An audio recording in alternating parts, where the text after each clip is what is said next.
Quero convidar você a abrir sua Bíblia comigo no livro do profeta Oséias, capítulo 1. Oséias, capítulo 1.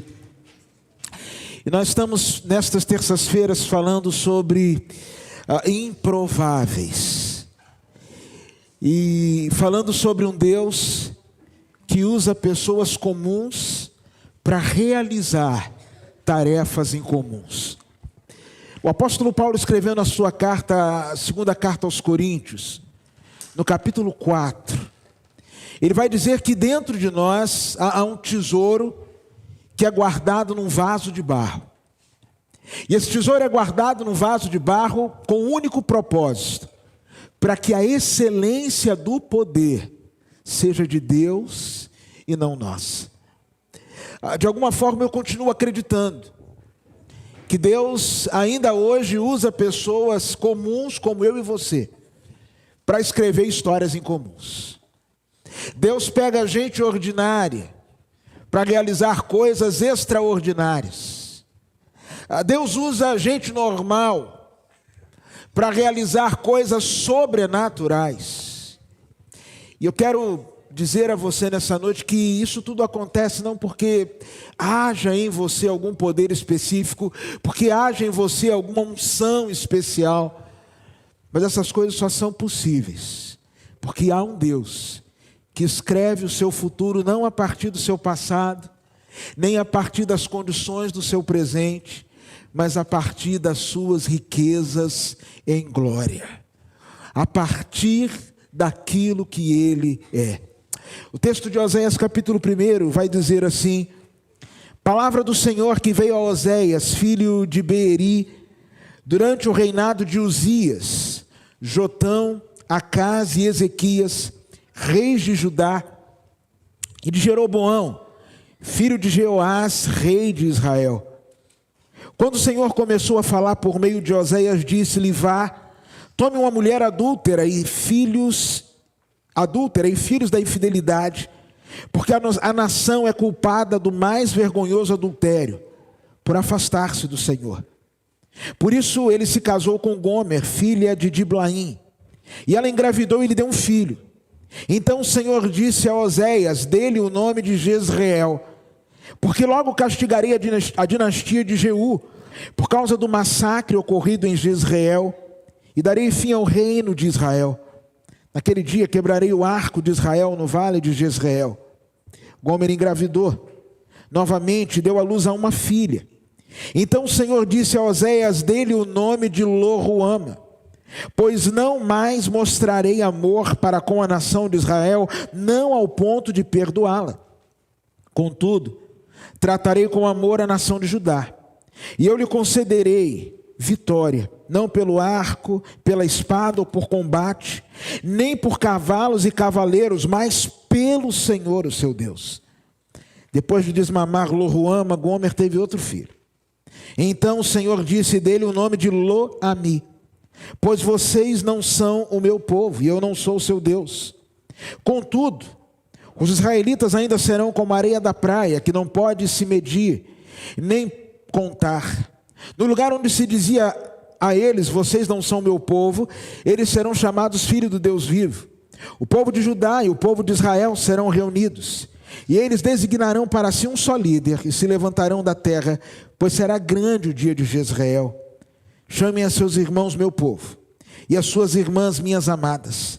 Repreendam sua mãe, repreendam-na, pois ela não é minha mulher, e eu não sou o seu marido. Que ela retire do seu rosto o sinal de adúltero, e do meio dos seus seios a infidelidade. Do contrário, eu a deixarei nua, como no dia em que nasceu.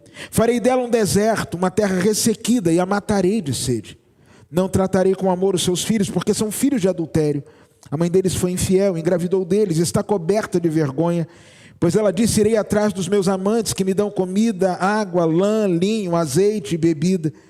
Por isso, bloquearei o seu caminho com espinheiros, e eu a cercarei de tal modo que ela não poderá encontrar o seu caminho.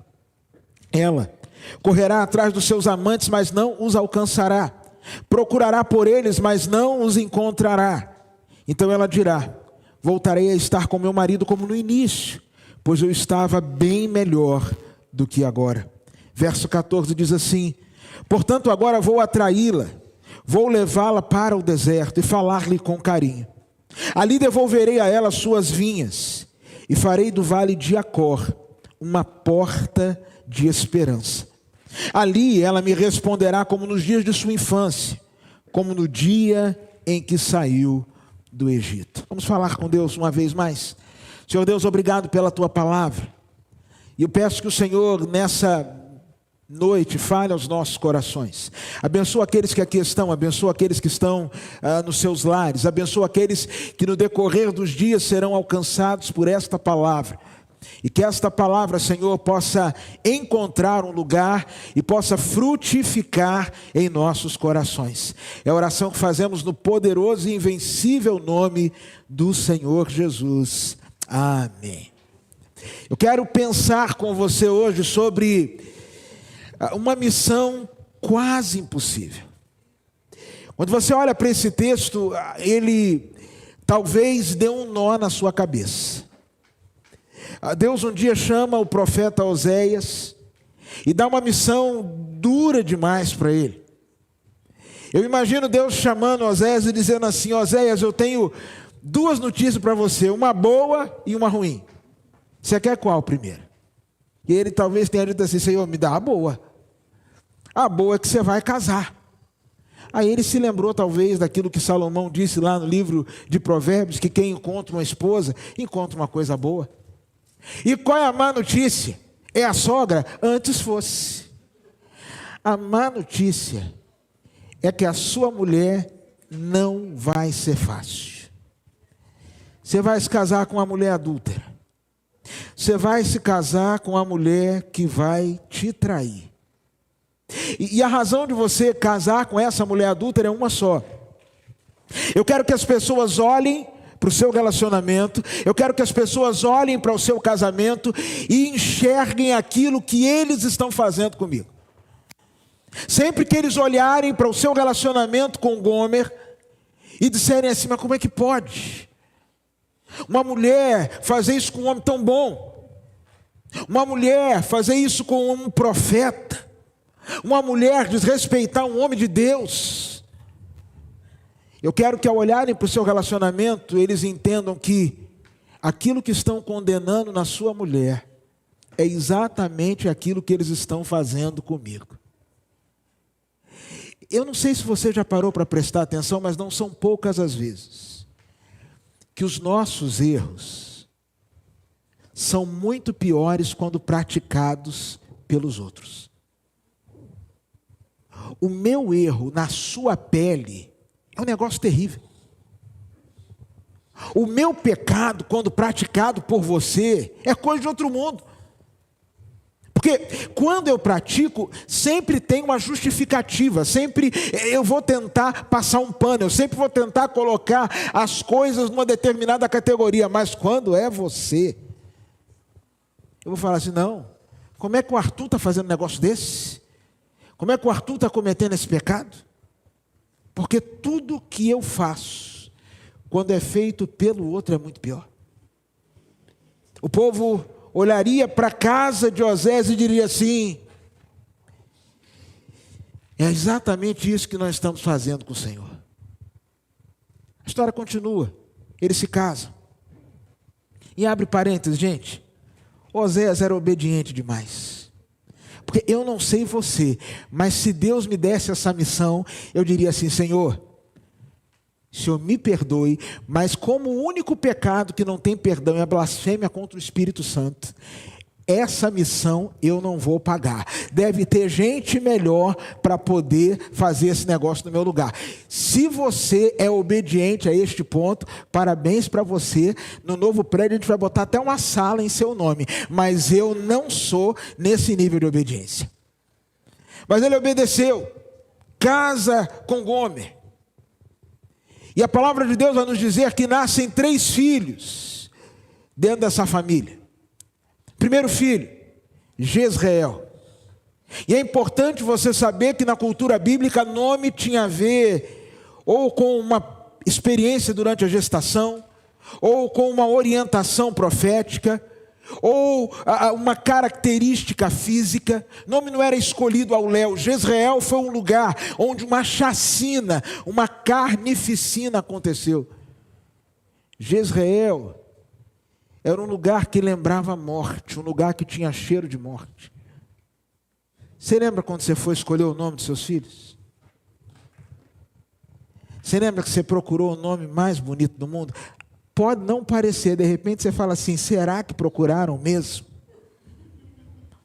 Porque você olha para a sua habilitação e fala assim, não, os caras estavam com raiva de mim, só pode ser. Isso parece princípio ativo de remédio no meu nome. Mas procuraram o melhor nome do mundo.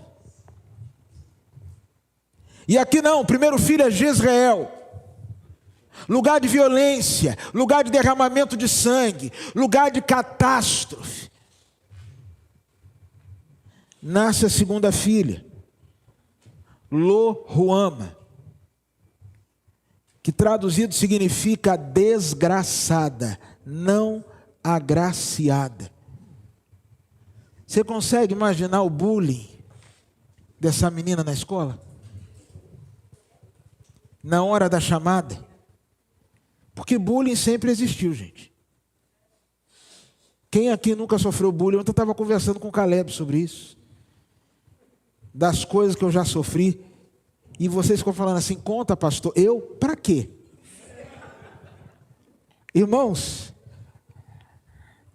para vocês ficarem aí nos grupinhos falando de mim, não vou nada. Como diz um pastor amigo meu, eu sou ruim, mas vocês me merecem. Eu estava falando com ele, imagina essa menina chegando na escola, andando pelas ruas e ouvindo a expressão desgraçada, desgraçada, desgraçada. Nasce um terceiro filho. O primeiro falava sobre violência, o segundo falava sobre a falta do favor de Deus. A terceira, ou terceiro, Lo-Ami, não é meu povo. A maioria dos estudiosos acredita que aqui, o que ele estava dizendo era o seguinte, esse menino é filho da minha mulher, mas não é meu filho não. Entendeu? Ou eu preciso explicar? Eu até vou dar um nome. Eu vou no cartório, eu vou registrar, vou pagar a escola, mas esse menino é meu filho não. Olha para essa confusão. Será que algo de bom pode sair a partir dessa confusão? Será que alguma lição espiritual poderia ter sido ou ser ensinada a partir de um contexto onde um filho tem a marca da violência, a outra filha tem a marca da desgraça e o terceiro filho a marca do adultério? A marca da infidelidade. Será que algo de bom pode acontecer num contexto como esse? Pode acontecer sim, se houver uma intervenção sobrenatural de Deus. E como é que se dá essa intervenção aqui nesse texto? O que Deus fez nessa história e que pode fazer na sua vida para que você possa ser instrumento de Deus para a transformação de outras histórias? Gente, nós não estamos no mundo a passeio. Nós não estamos no mundo a passeio. Jesus Cristo disse que eu e você, nós somos sal da terra e luz do mundo. Jesus Cristo disse que eu e você estamos nesse mundo para iluminar e para dar sabor. E às vezes a gente se olha e se pergunta assim, mas como eu vou iluminar e vou dar sabor? Como eu vou fazer diferença se a minha história se parece muito com a história dessa família de Oséias? Bem, quando eu olho para esse texto, eu percebo pelo menos 3 coisas que Deus fez na vida desta família, que Deus pode fazer na sua vida nessa noite, para transformar uma missão quase que impossível numa experiência transformadora. A primeira coisa que me chama a atenção é que você precisa acreditar que os projetos de Deus para a sua vida não foram diminuídos, cancelados, nem pouco anulados por conta das circunstâncias que você se encontra. Se você olhar comigo no verso de número 10, a palavra de Deus diz assim: contudo, os israelitas ainda serão como a areia da praia, que não se pode medir nem contar. Irmãos, quando eu leio esse versículo, eu e você somos imediatamente remetidos à experiência de Abraão. Quando Deus lá em Gênesis disse a Abraão que daria a ele uma descendência que seria como as areias do mar, que ninguém pode contar, que seria como as estrelas do céu. Séculos se passaram, o povo foi para o cativeiro babilônico, o povo agora passa por um tempo de divisão, de dificuldades, mas o eterno propósito de Deus estava de pé para com o seu povo. Eu preciso ser lembrado, preciso lembrar você daquela verdade do livro de Jó 42, quando diz assim: eu sei que tudo podes, e nenhum dos teus planos pode ser frustrado. Irmãos, eu acredito que tudo que existe no mundo existe como resposta a uma necessidade. Você já parou para pensar o que seria da gente no calor de Maceió? E a gente está até sentindo um pouquinho de falta do calor, né? Está meio assim estranho, cadê aquele calor? Né? A gente não pode nem mais cantar Maceió, minha sereia, porque até a sereia está afogada nesse tempo com tanta chuva.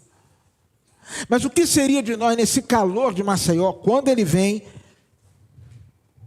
janeiro, fevereiro, 3 sóis para cada pessoa? O que seria da gente sem um ar-condicionado, sem um ventilador? Um dia desse eu estava vendo a foto do homem que inventou o ar-condicionado. Já morreu, não posso orar por ele, mas eu pedi a Deus: Senhor, abençoa toda a descendência desse homem. As próximas 10 gerações, que o Senhor vai abençoando. Você já parou para pensar? Nessa cadeira que você está sentado, foi feito a partir, como resposta a uma necessidade. A roupa que você usa é resposta à necessidade. O óculos que você usa é resposta a uma necessidade. Se coisas inanimadas são respostas a uma necessidade, quanto mais eu e você, que somos a habitação do Espírito Santo de Deus, não somos resposta de Deus para as necessidades desse mundo. Essa semana eu estava ouvindo uma mensagem, Jeremias mandou uma mensagem para mim, e eu estava numa atividade altamente espiritual. Irmãos, as coisas de casa são espirituais, lavar a louça. Irmão, você só lava a louça porque teve comida, amém, irmão? Amém. Então, agradeça a Deus que você está lavando a louça.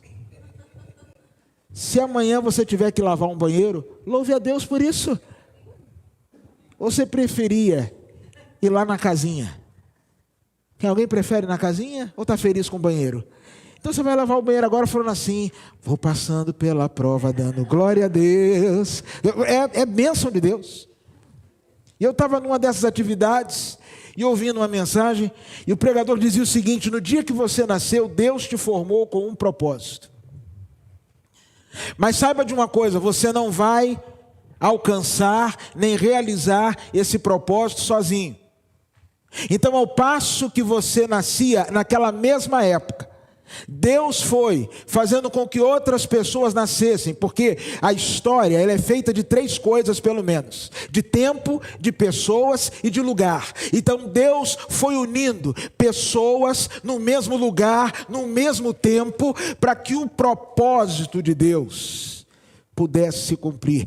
E não há nada que você possa fazer que anule aquilo que Deus quer realizar na sua vida.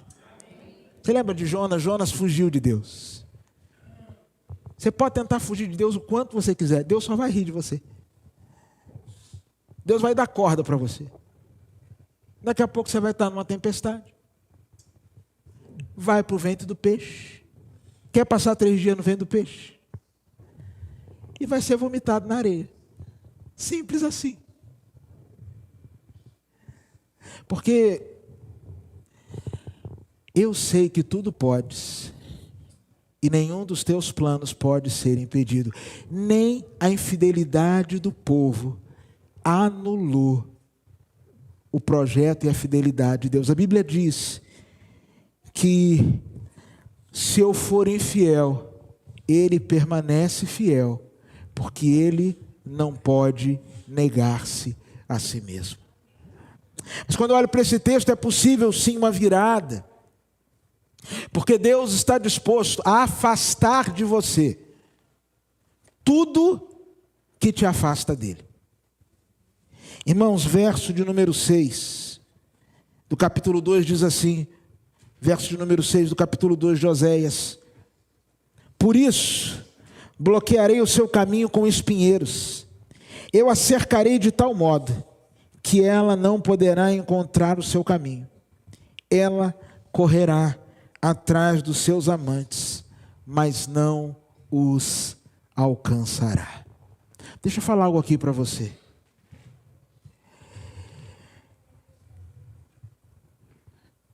No dia que você entregou sua vida a Jesus, quantos aqui um dia já entregaram a vida a Jesus? Digam amém. Deixa eu falar algo para você. Nesse dia, você perdeu. Você perdeu para Deus. E Deus te ama tanto, que Ele sabe que você não tem condições de se afastar daquilo que te afasta dele. Vamos ser sinceros, gente. Nós somos muito fracos. Eu já falei aqui e em vários lugares, eu estou reduzindo muito a minha ingestão de açúcar. Mas eu tenho um negócio seríssimo com pudim. Eu tenho certeza que vai ter pudim no céu, irmãos. Eu creio nisso.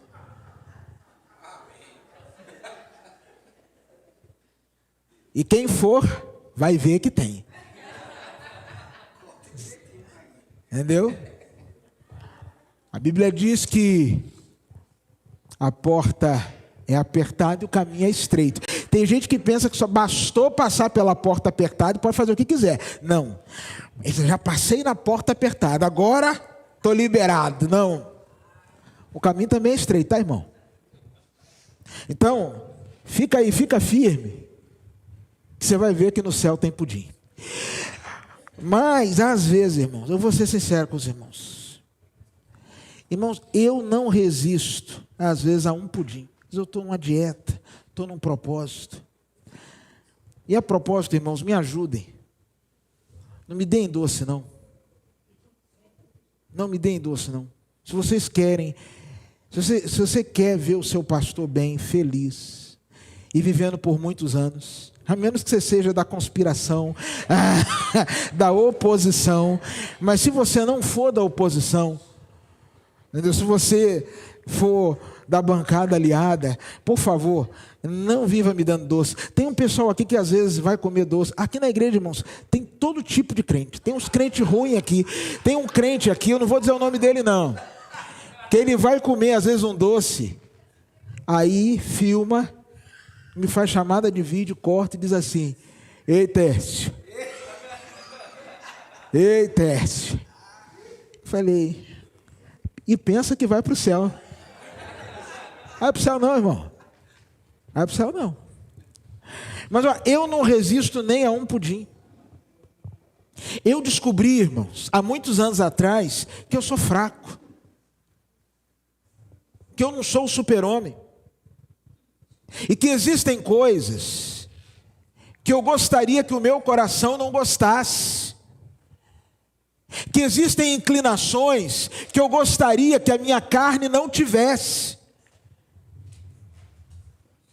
Que existem prazeres que eu gostaria de não tê-los.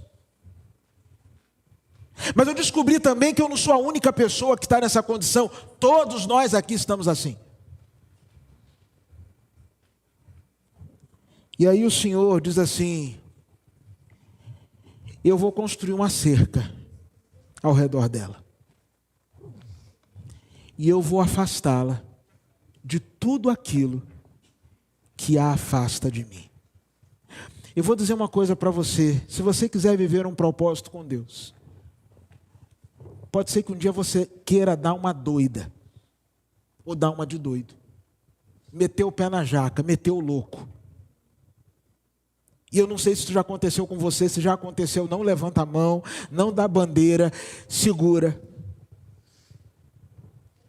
Mas você fala assim, hoje eu vou meter o louco. E aí você começa, liga para um, liga para outro, manda mensagem no WhatsApp, tenta fazer contato, vai para um lado, vai para o outro. E é impressionante. As pessoas não te atendem, as pessoas não te respondem, o bar está fechado,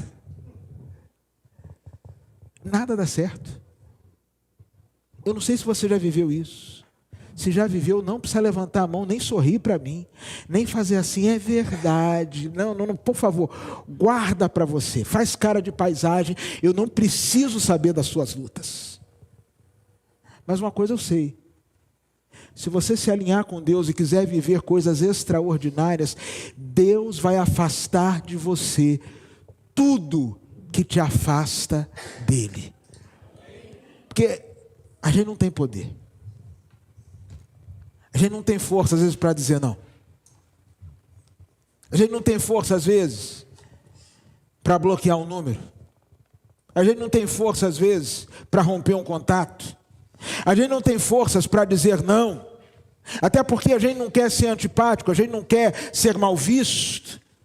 A gente quer que as pessoas nos aceitem, mas Deus, assim como Ele fez com a história da mulher de Osés, Ele pode fazer com você. Ele quer fazer com você. Ele vai fazer com você.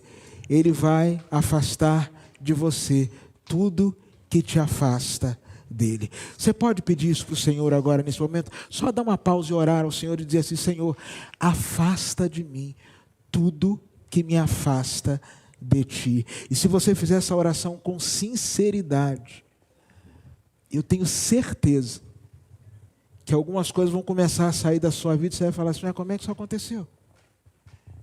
Fulano, aquele perturbado parou de me ligar, aquela perturbada parou de vir aqui, aquele doido sumiu, aquela endemoniada pegou a reta, nunca mais voltou. Como é que pode? Aquela situação que me roubava a paz, como é que desapareceu? Simples, você pediu e Deus atendeu.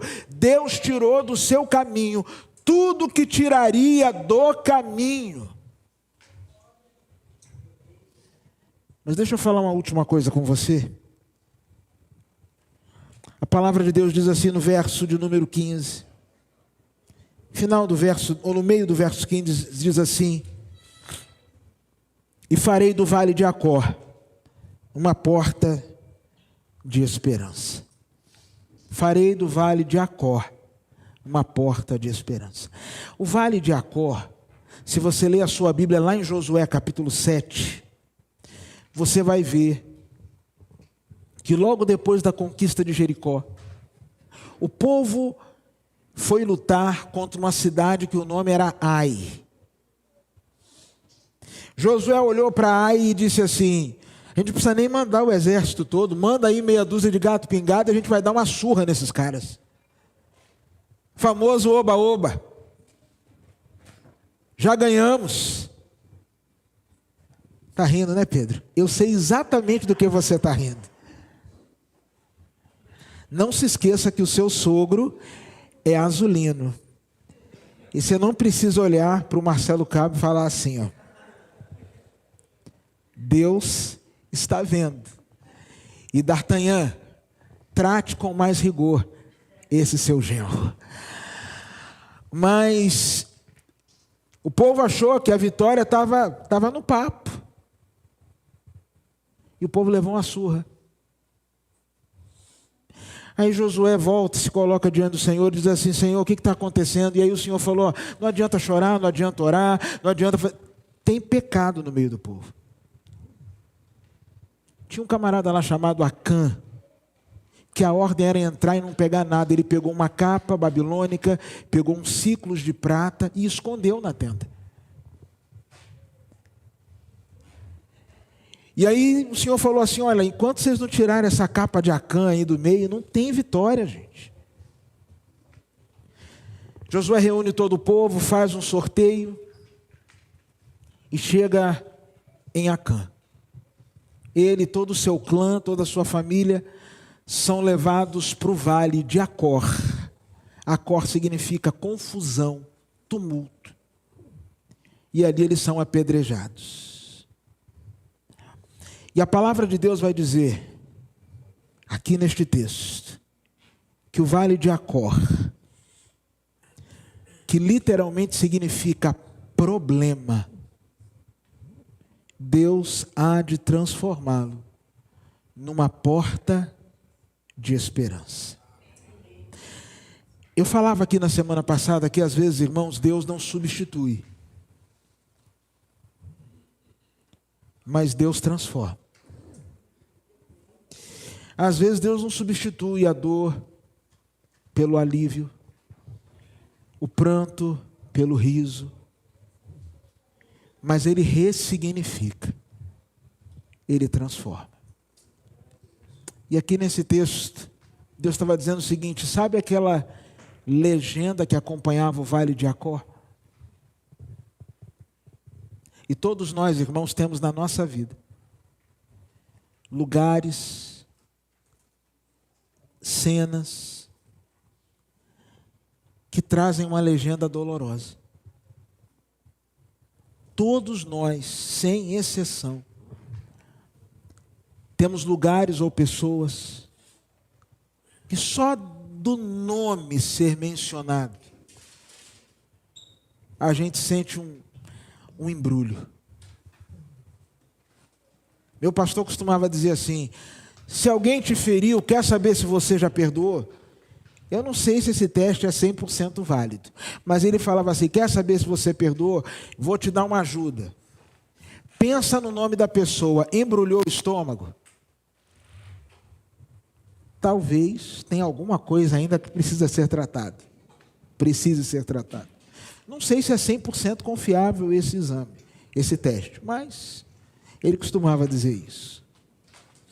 O que eu sei é que Deus transforma o vale do problema na porta da esperança.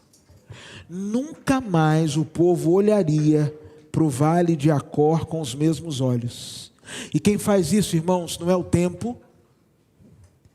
O tempo vai resolver as coisas. O tempo não resolve.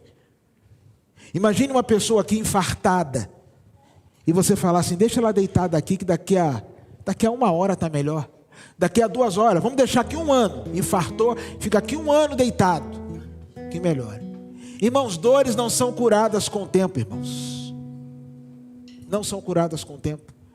Jacó saiu de casa, Esaú queria matá-lo. Era 1 contra 1. 20 anos depois, Esaú vai ao encontro de Jacó com mais 400. Tempo não resolve. Vamos deixar para lá. Vamos fingir que não aconteceu. Como é que você vai fingir que não aconteceu, se aconteceu? Me ensina, se você conseguir, me ensina. Aos mais antigos devem se lembrar do sítio do Pica-Pau Amarelo. Você tem pó do pilim-pim-pim, que faz a coisa aparecer e desaparecer. Se tiver, divide comigo. Irmão, isso não existe. O que existe é uma ação sobrenatural de Deus, que transforma o vale do problema em porta de esperança, que faz você olhar para aquele lugar que trazia um símbolo de dor, de desgraça, de amargura, de morte, e falar assim: não, esse lugar agora é lugar de vida. Consertar as coisas na vida e na história de Oséias era uma missão quase impossível, mas tornou-se possível por 3 motivos: porque as promessas de Deus e o propósito de Deus permanece de pé. Porque Deus está disposto a se meter no problema, na confusão, e te afastar, ou afastar de você tudo que te afasta dele. Mas Deus pode fazer mudanças, porque Ele pode mudar a cara do vale. ao invés de ser o vale do problema, ser a porta da esperança. Vamos orar ao Senhor.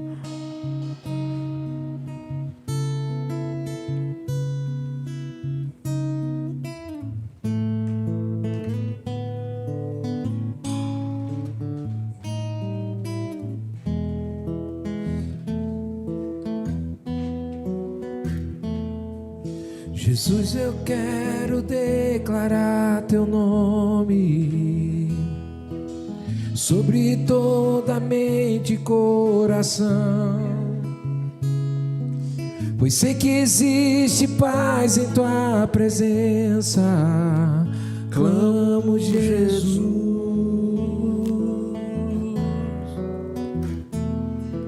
Jesus, eu quero declarar teu nome, quebrando os vícios dessa geração.